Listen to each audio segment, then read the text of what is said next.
Research से ये बात सामने आई है कि जो फर्स्ट पर्सन सेल्फ टॉक का जो फ़र्क होता है उसकी वजह से बाद का रिसर्च के रिजल्ट्स चेंज हो जाते हैं, ज़्यादा फ़ायदा होगा और ये ज़्यादा ज़हीन लोगों की इलामत है और इस तरह करने वाले ज़्यादा कामयाब होते हैं। अल्हम्दुलिल्लाहि रब्बिल आलमीन वस्सलातु वस्सलामु अला रसूलिहिल करीम अम्मा बाद फ़अऊज़ु बिल्लाहि मिनश शैतानिर रजीम बिस्मिल्लाहिर रहमानिर रहीम। ख़वातीन व हज़रात, मैं हूँ Syed Mohammad Ali, the eclectic counselling centre Islamabad से।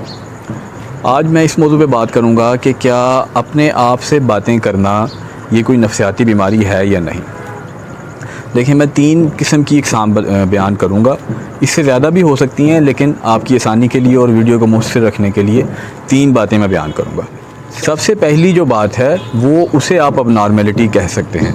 जैसे अगर कोई अपने आप से इस तरीके से बात कर रहा है कि उसका रियलिटी कांटेक्ट नहीं है। रियलिटी कांटेक्ट से मुराद ये है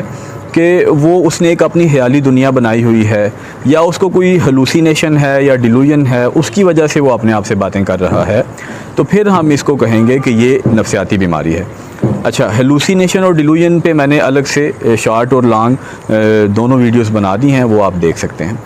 अच्छा, अगर ये तो पहला जो मैंने बात बताई, अगर इस तरह से है फिर ये नफ्सियाती बीमारी होगी। यानी वो इस तरीके से अपने आप से बातें कर रहा है कि वो समझ रहा है कि वो सामने कोई शख्स मौजूद है और वो उसके साथ बातें कर रहा है, या वो समझ रहा है कि वो एक मखसूस इन्वायरमेंट में है जबकि वो ऐसे इन्वायरमेंट में नहीं है, तो फिर वो अपने आप से बातें कर रहा है, तो फिर भी ये नफ्सियाती बीमारी होगी। जैसे एक मिसाल है, अगर किसी शख्स को लगता है कि वो एक जगह पर पुलिस ऑफिसर है और वो इस तरह से बिहेव कर रहा है कि वो अपने आप से इस तरह से बातें कर रहा है और इस तरह से इंस्ट्रक्शंस दे रहा है, तो फिर यकीनन ये एक नफ्सियाती बीमारी है। यानी रियलिटी कांटेक्ट नहीं है उसका कि जो कुछ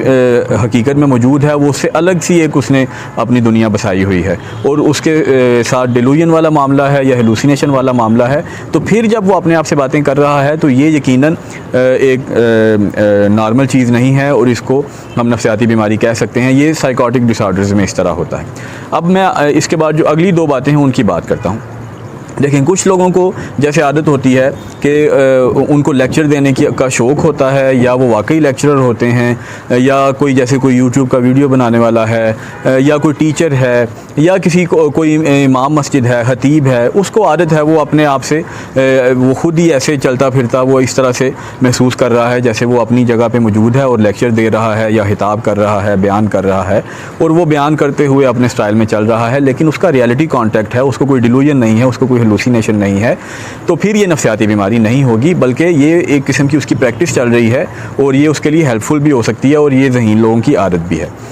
अच्छा, अब तीसरी जो बात है वो ये है कि कुछ रिसर्चेस भी इस पे हुई हैं। वो ये है कि जब कुछ लोग स्ट्रेस की सिचुएशन में या मखसूस हालात में अपने आप से बातें कर रहे होते हैं या अपने आप को साथ साथ मोटिवेट कर रहे होते हैं सेल्फ़ टॉक के ज़रिए, तो ये भी एक नॉर्मल चीज़ है, और ना सिर्फ नॉर्मल चीज़ है बल्कि इससे स्ट्रेस भी कम होता है। इससे आप जो रियल लाइफ में जो आपके ऊपर प्रेशर होता है उससे निकलने में भी ये आपके लिए हेल्पफुल होता है, और इसके अलावा इस तरह करने वाले लोगों में नफ्सियाती बीमारियाँ भी कम होती हैं। जैसे एक मिसाल है कि कोई शख्स या कोई स्टूडेंट या कोई एथलीट अगर किसी डिफ़िकल्ट सिचुएशन में है तो वो अपने आप को बोलता है कि yes I can do it, yes I can do it, या वो इस तरह से बोलता है yes you can do it. तो अब ये जो इस तरह से अपने आप के साथ बातें करना है ये नुकसानदेह नहीं है। जैसे हमने देखा है, इस पर रिसर्चेस भी हुई हैं कि जब वो रियल लाइफ की सिचुएशन ऐसी आती है, इस तरह का कोई इन्वायरमेंट बनता है जिसमें उस शख्स ने फ़ौरी तौर पे कुछ काम करना है या किसी मुसीबत में फंस गया है, तो हम लोग इस तरह करते हैं कि हम आपस में या हम अपने आप के साथ इस तरीके से बात करते हैं